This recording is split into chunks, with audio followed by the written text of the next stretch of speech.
Student, today we study about electrostatic.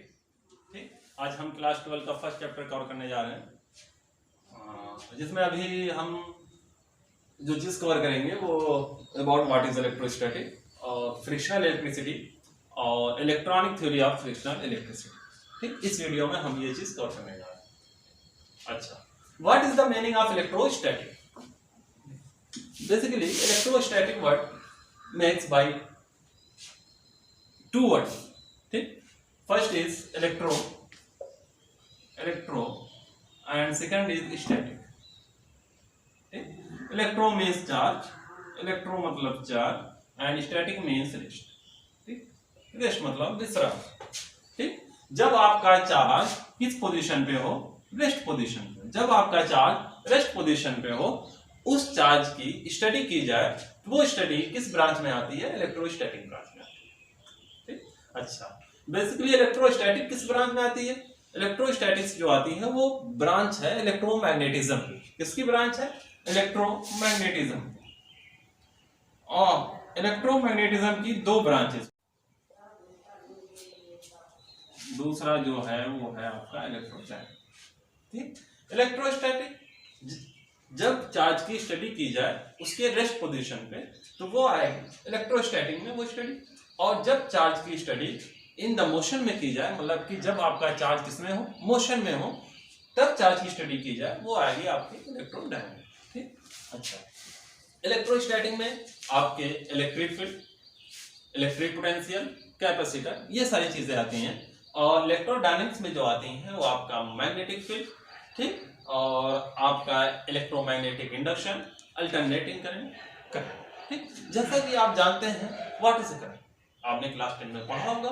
Rate of flow of charge is called current. ठीक, जिस flow से charge, जिस rate से charge flow करता है, जिस रेट से चार्ज फ्लो होता है, उसी को हम करंट कहते हैं। ठीक, देखिए जब चार्ज आपका रेस्ट पोजीशन पे है, ठीक, तो उस चार्ज की स्टडी कर रहे हैं तो इलेक्ट्रोस्टैटिक ब्रांच में आ रही है वो स्टडी। ठीक, लेकिन जैसे ही चार्ज आपका मोशन में आ गया, चार्ज मोशन में आया तो वहां पे करंट आ गई। ठीक, तो करंट भी किसमें है? इलेक्ट्रोडायनेमिक का पार्ट।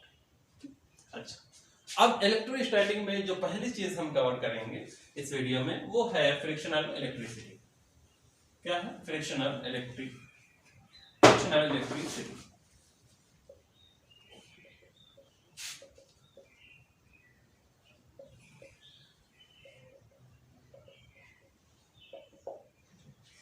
फ्रिक्शनल इलेक्ट्रिसिटी क्या होती है? देखिए, जब भी कोई सब्सटेंस किसी अदर सब्सटेंस से रब किया जाए, ठीक, जब भी कोई सब्सटेंस किसी अदर सब्सटेंस से रब किया जाए, ठीक, तो वहां उन दो सब्सटेंस के बीच में इलेक्ट्रॉन की ट्रांसफरिंग होती है। ठीक, उस इलेक्ट्रॉन की ट्रांसफरिंग होने की वजह से, ठीक, जब भी उस सब्सटेंस को हम किसी स्मॉल पीस ऑफ पेपर या फीदर्स जिसका वेट बहुत ही लाइट हो, बहुत ही लाइट वेट हो, ठीक, उसके पास ले जाएंगे तो उस सब्सटेंस के पास एक प्रॉपर्टी आ जाएगी, वो लाइट पेपर और लाइट जो फीदर्स है उसको अट्रैक्ट करने की। समझ आ रही बात? जब भी, देखिए फिर से मैं एक बार आपको समझा दूं, जब भी दो सब्सटेंस आपस में रब किए जाते हैं, ठीक, तो उन सब्सटेंस के पास एक कैपेसिटी आ जाती है, उनके पास एक टेंडेंसी आ जाती है, ठीक, किसी लाइट वेट सब्सटेंस को अट्रैक्ट करने की।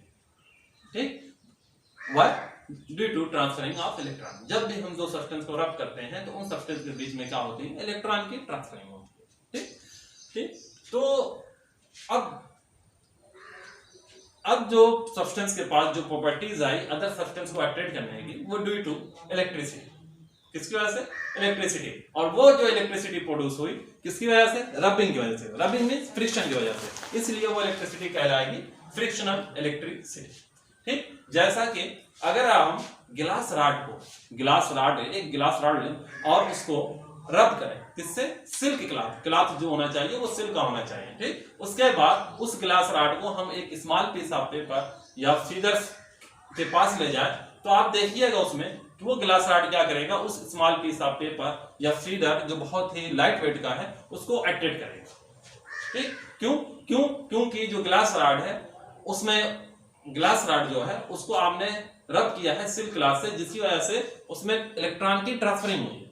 ठीक, जिसकी वजह से उसके पास एक प्रॉपर्टीज आ गई स्मॉल पीस ऑफ पेपर या लाइट फीडर को अट्रैक्ट करने की। ठीक, अच्छा, तो फ्रिक्शनल इलेक्ट्रिसिटी की जो डेफिनेशन होगी वो क्या होगी?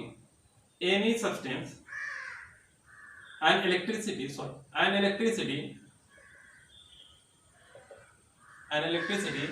which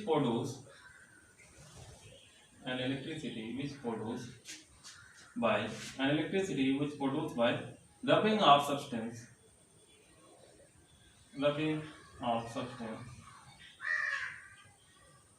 is known as frictional electricity.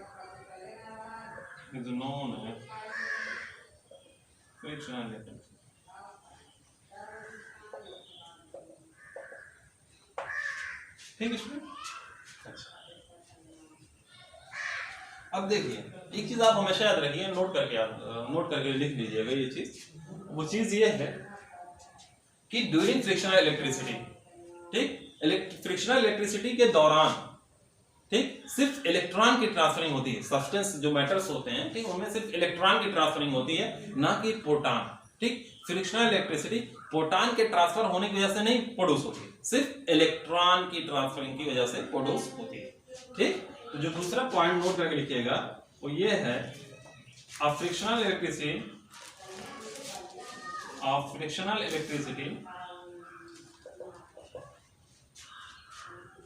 Generate due to only transferring of electron, due to only transferring of an electron, due to only transferring of an electron, not a proton, not a proton, not a। अब हम जो चीज पढ़ने जा रहे हैं वो पढ़ने जा रहे हैं electronic theory of frictional electricity. इस फ्रिक्शनल इलेक्ट्रिसिटी के पीछे की थ्योरी क्या है? ठीक, अब जो चीज हम पढ़ने जा रहे हैं वो पढ़ेंगे electronic theory of frictional electricity.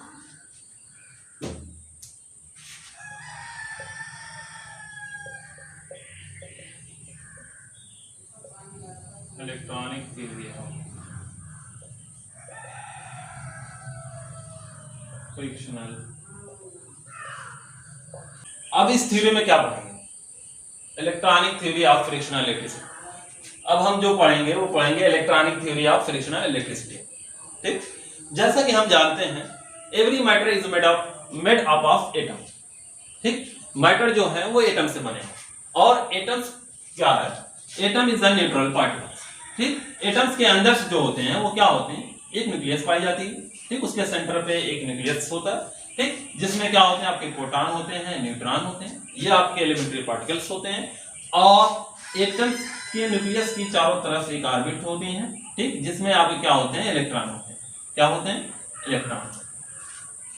ठीक, अब देखिए जो आउटर मोस्ट शेल में जो इलेक्ट्रॉन होते हैं, जो आउटर मोस्ट शेल में इलेक्ट्रॉन होते हैं, जो आउटर मोस्ट शेल में इलेक्ट्रॉन होते हैं, उस इलेक्ट्रॉन को कहते हैं वैलेंस इलेक्ट्रॉन, और वो क्या कहलाते हैं? Loosely bound electron. Loosely bound electron, because आपको पता है कि जैसा कि हम आगे पढ़ेंगे, ठीक, तो हम जानेंगे कि opposite charges attract each other. जैसा कि प्रोटॉन क्या है? इलेक्ट्रॉन को अट्रैक्ट करेगा, ठीक, और ये इलेक्ट्रॉन और प्रोटॉन के बीच में एक फोर्स ऑफ अट्रैक्शन लग रहा है। ठीक, इसी तरह से प्रोटॉन और इलेक्ट्रॉन के बीच में यहाँ भी फोर्स ऑफ अट्रैक्शन लग रहा है, लेकिन इस इलेक्ट्रॉन की इस प्रोटॉन से दूरी ज्यादा है, जिसकी वजह से इस पे कम फोर्स ऑफ अट्रैक्शन लग रहा है। ठीक, इसलिए ये इलेक्ट्रॉन जो है इस इलेक्ट्रॉन कंपेयर में क्या है? लूजली बाउंड है, मतलब कि इसको आसानी से निकाला जा सकता है उसकी ऑर्बिट से, ठीक, उसके घर से आसानी से निकाला जा सकता है। ठीक, इसी तरीके से, ठीक, अब देखिए क्या होगा। अब अलग अलग जो सब्सटेंस होते हैं उनकी अलग अलग एक वैल्यू होती है, जिसको हम कहते हैं वर्क फंक्शन वैल्यू। क्या कहते हैं? Work function value. ठीक, अलग अलग सब्सटेंस की एक वैल्यू होती है जिसको हम कहते हैं वर्क फंक्शन वैल्यू। अब ये वर्क फंक्शन वैल्यू क्या होती है? देखिए, अगर हमें किसी सब्सटेंस से अगर इलेक्ट्रॉन्स को रिमूव करवाना है, लूजली बाउंड जो इलेक्ट्रॉन है या जो आउटर मोस्ट शेल में जो इलेक्ट्रॉन है उनको अगर रिमूव करवाना है, तो हमें उस एटम को minimum amount of energy provide करनी होगी। ठीक, कम से कम एक ऐसी एनर्जी देनी होगी जिसपे ये इलेक्ट्रॉन क्या करेगा? रिमूव हो जाएगा। ठीक, तो जो मिनिमम अमाउंट एनर्जी हम सब्सटेंस को देते हैं लूजली बाउंड इलेक्ट्रॉन को निकलवाने के लिए, वो वैल्यू क्या कहलाती है? उस सब्सटेंस की वर्क फंक्शन वैल्यू कहलाती है। ठीक, तो अलग अलग सब्सटेंस की अलग अलग वर्क फंक्शन वैल्यू होती है। ठीक, इसी तरीके से जब हम फ्रिक्शनल इलेक्ट्रिसिटी जनरेट करते हैं तो दो बॉडी को या दो सब्सटेंस को आपस में क्या करते हैं? हम रब करते हैं, और वो जो दो सब्सटेंस होते हैं उन दो सब्सटेंस की जो वर्क फंक्शन वैल्यू होती है वो डिफरेंट डिफरेंट होती है, अलग अलग होती है। ठीक, किसी की ज्यादा होती है, किसी की कम होती है। ठीक, अब जिस सब्सटेंस की वर्क फंक्शन वैल्यू ज्यादा होगी उनसे इलेक्ट्रॉन निकालना थोड़ा मुश्किल है कंपेयर जिनकी वर्क फंक्शन वैल्यू क्या है? कम है। क्यों? क्योंकि उनको हमें कम एनर्जी प्रोवाइड करनी होगी। ठीक, जिनकी वर्क फंक्शन वैल्यू लो है, ठीक, उसे मिनिमम अमाउंट ऑफ एनर्जी जो देनी होगी वो थोड़ा और कम हो जाएगी। ठीक, चलिए अब देखिए, जब दो सब्सटेंस आपस में रब किए जाते हैं, ठीक, अब जिस सब्सटेंस की वर्क फंक्शन वैल्यू लो होती है वो क्या करते हैं? अपना इलेक्ट्रॉन लूज करने लगते हैं एक सर्टेन टाइम के बाद। ठीक, ठीक, वो अपने इलेक्ट्रॉन क्या करने लगते हैं? लूज करने लगते हैं। और जो सब्सटेंस की वर्क फंक्शन वैल्यू हाई है वो सब्सटेंस क्या करता है? उस इलेक्ट्रॉन को गेन करता है। ठीक, अब देखिए इस पूरे फिनोमेना में क्या हुआ? सिर्फ ट्रांसफरिंग ऑफ इलेक्ट्रॉन। ठीक, अब इस इलेक्ट्रॉन की ट्रांसफरिंग की वजह से वहां पे जो इलेक्ट्रिसिटी जनरेट होगी वो कहलाएगी फ्रिक्शनल इलेक्ट्रिसिटी। क्यों? क्योंकि जो mode of transferring of electron है, जिस तरीके से हमने इलेक्ट्रॉन की ट्रांसफरिंग की वो की ड्यू टू रबिंग। ठीक, रबिंग करने की वजह से हमने इलेक्ट्रॉन ट्रांसफरिंग की, इसलिए वो फ्रिक्शनल इलेक्ट्रिसिटी जनरेट हुई। Electronic theory of frictional electricity आपकी यही चीज कहती है।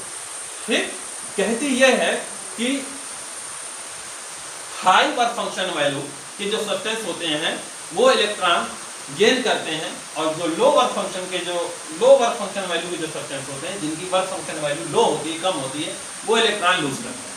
ठीक, एज एग्जांपल आप समझे, जैसा कि अगर गिलास रॉड को हम सिल्क क्लॉथ पे रब करते हैं, कोई गिलास का रॉड ले लें और सिल्क क्लॉथ पे रब करते हैं। ठीक, गिलास रॉड की जो वर्क फंक्शन वैल्यू है वो कम होती है as a compare silk cloth पे।